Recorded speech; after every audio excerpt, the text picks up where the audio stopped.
Bonjour à toutes et à tous et bienvenue dans ce podcast concernant la question de la dissolution de l'Empire ottoman après la Première Guerre mondiale et plus particulièrement des questions dont on parle encore à l'heure actuelle qui sont donc les questions kurdes et les questions liées à l'Arménie. Bref, 2 États qui étaient prévus d'être créés après la Première Guerre mondiale. D'une part l'Arménie, qui elle effectivement existera, on verra comment, et puis le Kurdistan, dont on parle pas mal à l'heure actuelle, des suites évidemment à nouveau de ce troisième conflit qui a lieu dans le Golfe Persique, cette fois-ci donc entre Israël, les États-Unis et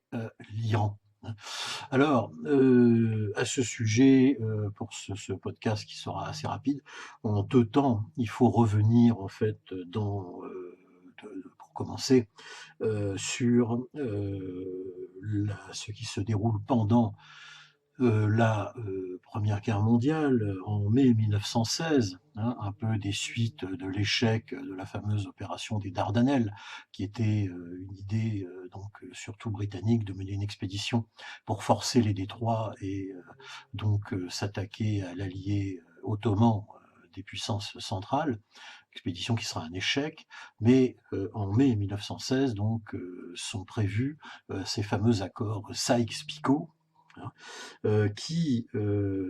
en fait sont aux origines de ce que sera la reconfiguration du Proche-Orient après donc la Première Guerre mondiale. Et qu'est-ce que prévoient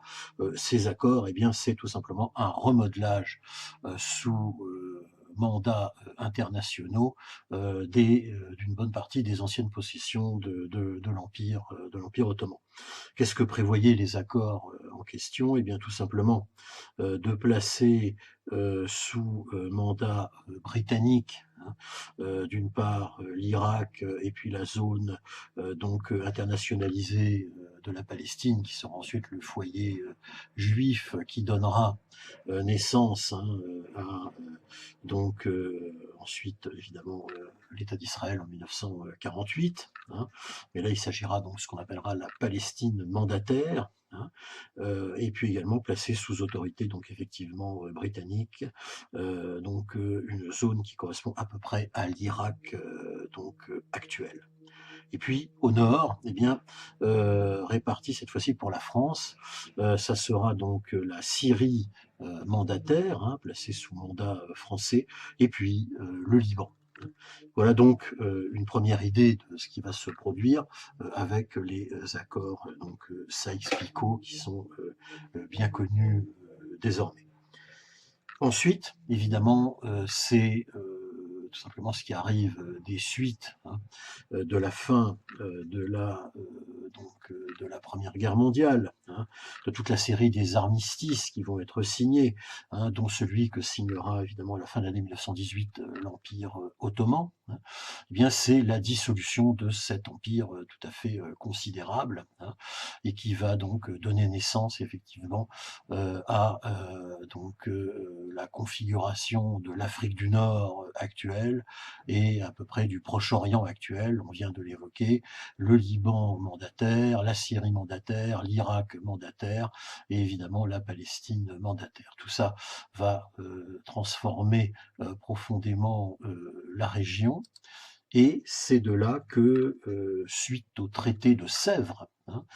qui donc lui va entériner la fin de l'Empire ottoman, hein, qui sera signé le 10 août, hein, donc 1920. C'est suite à la signature de ce traité de Sèvres, donc que évidemment la reconfiguration régionale sera donc à l'œuvre, hein. Alors, qu'est-ce qu'on voit des suites, hein, de ce traité de Sèvres? Eh bien, c'est l'émergence de ce que sera plus tard, en fait, effectivement, donc l'État turc, hein, la Turquie moderne, laïque, hein, à qui on a décidé de faire confiance, qui sera dirigé par le révolutionnaire et leader Mustapha Kemal Atatürk, hein. Et donc, notre question dans ce petit podcast, bien sûr, c'est quid de ces peuples qui revendiquaient au nom du droit des peuples à disposer d'eux-mêmes, hein, tout simplement, ce fameux point défini par le président Wilson, quid donc de ces peuples qui, sur les décombres de l'Empire ottoman démantelé, hein, eh bien, vont effectivement revendiquer tout simplement leur indépendance, hein, et le souhait de devenir des nations. Alors, à l'est de la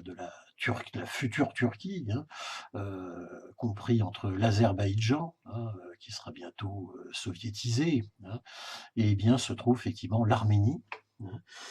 donc peuple chrétien, peuple arménien, hein, qui lui donc effectivement va connaître l'existence d'une république. Hein. On se souviendra bien sûr dans le cadre de la Première Guerre mondiale du génocide arménien, c'est-à-dire ce massacre de minorités arméniennes dans l'Empire ottoman, hein, qui d'ailleurs est un génocide bien sûr reconnu, mais pas encore par tout le monde. La France l'a reconnu assez récemment, mais ça n'est pas encore le cas partout. C'est encore un problème, hein, international. Mais néanmoins, cette petite Arménie, effectivement, va émerger. Certes, pas dans sa taille, comment dire, la plus grande, puisque bien sûr, d'autres minorités arméniennes vont continuer d'exister à la fois en Azerbaïdjan, en Iran, et évidemment dans la Turquie post-ottomane, hein, ça c'est tout à fait clair. Mais bien sûr, elle va exister parce que tout simplement aussi, elle va devenir une république socialiste soviétique, hein, comme l'Azerbaïdjan, comme tout un tas d'autres États, avec, ne l'oublions pas, c'est une dimension importante dans le cas de la petite Arménie soviétisée future, avec donc en territoire arménien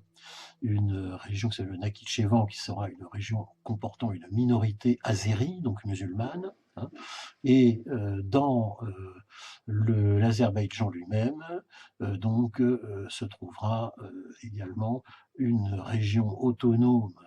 arménienne, hein, qui d'ailleurs depuis a cessé d'exister autour de Stepanakert, hein, afin évidemment de mieux contrôler ces deux territoires, hein. C'est évidemment Staline, hein, le commissaire aux nationalités, hein, du tout jeune gouvernement bolchevique, qui sera donc à l'origine de ces deux enclaves dont on parle encore à l'heure à l'heure actuelle. Autre cas, c'est celui évidemment du Kurdistan qui, lui, pour le coup, en effet, ne verra pas le jour, bien qu'une minorité évidemment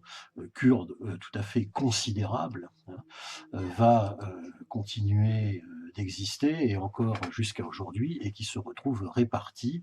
à l'est également de la Turquie actuelle, hein, mais aussi au nord de la Syrie, bien sûr, au nord de l'Irak, hein, et puis à l'ouest, hein, de ce qu'on appelle encore à l'époque la Perse, c'est-à-dire l'Iran.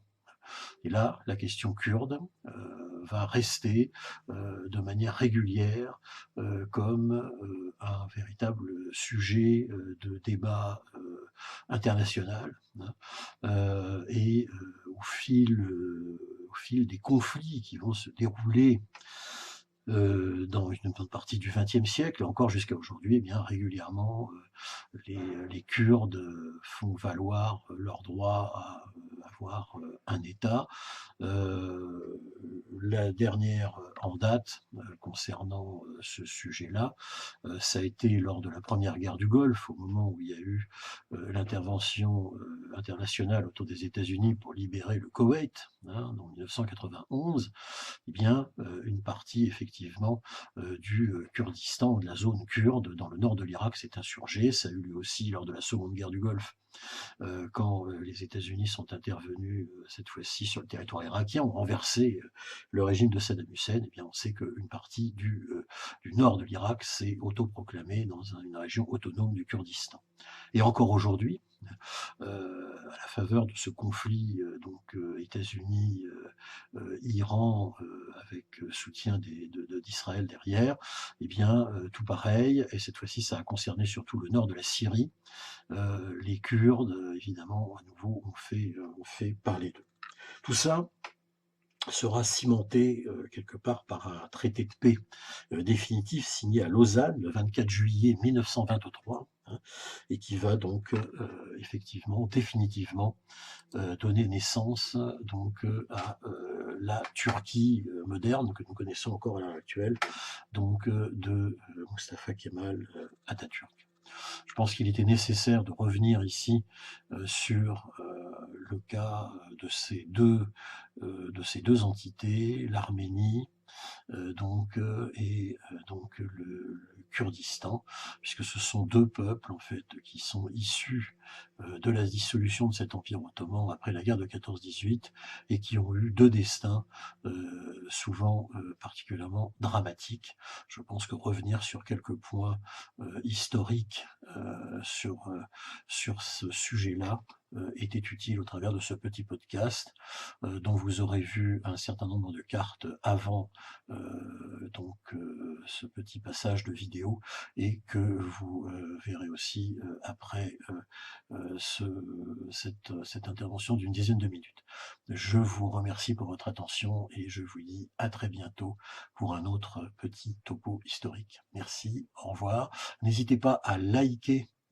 cette vidéo si elle vous intéresse et à vous abonner à ma chaîne Parlons Histoire qui, comme vous le voyez, en ce fin de mois d'avril 2026 continue de fonctionner et je continuerai de poster bien sûr des vidéos. Voilà, merci, au revoir.